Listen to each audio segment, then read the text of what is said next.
everyone, I'm Bharti Gupta. Friends, my this video is for those people who are going to file or who will be filing ITR form. Friends ITR 1 आ चुका है income tax के site पे and there is some major changes in ITR 1. ITR 1 we generally know that ITR 1 salaried person file करते हैं या फिर जिनका एक हाउस प्रॉपर्टी होता है या फिर one who earns income from other sources. So in that case I would like to say that there is some major changes in ITR. इस बार जो ITR आया ना, इस बार के ITR में अगर आपका इनकम जीरो इनकम है, नील इनकम है, even though in that case you have to file the ITR. There are 3 conditions provided in this ITR form. अगर आप उस कंडीशन में फॉल करते हो then in that case even you are earning nil income, in that case also you have to file this ITR form.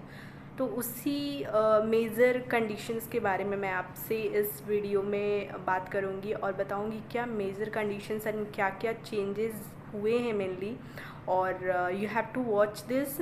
अगर आप भी उस कंडीशंस में फॉल कर रहे हो और आपका इनकम नील है, even in that case you have to file the ITR for this year. So let's begin this and let us know about what are the major changes in that form. और ITR 1 form and ITR 1 में जब आप जाएंगे general information के criteria tab में, तो आप देखेंगे यहाँ पे नीचे में क्या बोल रहा है. जैसे यहाँ बोल रहा है, are you filing return of income under 7th proviso to section 139 subsection 1 but otherwise not required to furnish return of income. अगर आप आपका इनकम हुआ है और तब ये फॉर्म फाइल कर रहे हैं तो कोई प्रॉब्लम की बात नहीं है. और अगर आपका कोई इनकम नहीं हुआ है, नील इनकम है, फिर भी आपको ये फॉर्म फाइल करना पड़ रहा है. किस लिए करना पड़ रहा है? क्योंकि यहाँ कुछ क्राइटेरिया दिया है, कुछ कंडीशंस दिया है, उसके लिए ये पूछा जा रहा है कि are you filing return of income under this but otherwise not required to. क्या आप ये फॉर्म को फाइल कर रहे हो जबकि आपको ये फॉर्म का फाइल करने का ज़रूरत नहीं था क्योंकि आपका इनकम नहीं था, फिर भी ये फॉर्म फाइल कर रहे हो? If yes please furnish the following information. तो यहाँ आपको इन्फॉर्मेशन क्या क्या प्रोवाइड करने बोल रहा है. यहाँ पे बोला जा रहा है, फर्स्ट कंडीशन बोल रहा है, have you deposited amount or aggregate of amount exceeding ₹1 crore in one or more current account during the previous financial year. मतलब अगर आपने प्रीवियस फिनेंशियल ईयर में अपने करंट अकाउंट में अमाउंट एक्सीडिंग 1 करोड़ डिपॉजिट करवाया है, अगर आपने प्रीवियस फिनेंशियल ईयर में 1 करोड़ के ऊपर अमाउंट डिपॉजिट करवाया है, then in that case you have to provide the information here. यहाँ पे आपको ऑप्शन पूछ रहा है, सेलेक्ट कीजिए येस और नो.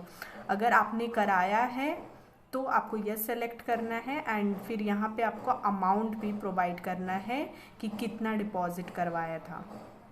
सेकंड कंडीशन बोल रहा है, have you incurred expenditure of an amount or aggregate of amount exceeding 2 lakh rupees for travel to a foreign country for yourself or for any other person.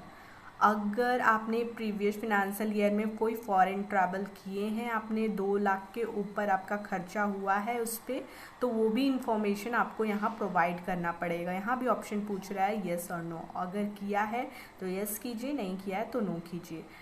और जो भी amount आपका खर्चा हुआ है वो डिटेल्स आपको इस कॉलम में देना पड़ेगा. थर्ड कंडीशन जो बोल रहा है, that is talking about, have you incurred expenditure of amount or aggregate of amount exceeding ₹1 lakh on consumption of electricity during the previous year. क्या आपने पिछले साल 1 लाख के ऊपर खर्च किए हैं इलेक्ट्रिसिटी के ऊपर, कंजम्पशन ऑफ इलेक्ट्रिसिटी. अगर आपका इलेक्ट्रिसिटी के ऊपर खर्च हुआ है 1 लाख के ऊपर पिछले साल, तो भी आपको यहाँ इन्फॉर्मेशन देना पड़ेगा. इनमें से अगर तीनों में से कोई भी क्राइटेरिया आपका फुलफिल हो रहा है ना, then you have to file ITR 1 and you have to provide the information even though you are having nil income, even you are having zero income. So यही मेजर जो चेंजेज आए हैं ITR 1 में आए. तो फ्रेंड्स आप ध्यान रखिएगा कि ऐसा नहीं है कि इस बार आप जो ITR फाइल कर रहे हो आपका इनकम नहीं है, नील है, तो आपने फाइल नहीं किया. नहीं, आपको इन तीनों कंडीशंस पे ध्यान देने हैं. अगर if you are fulfilling these conditions, you are falling under these conditions, then you have to definitely file the ITR 1. So I hope you understood this topic, friends. Thank you so much for watching this video. Thank you so much, and if you like this, then please subscribe my channel. Thank you.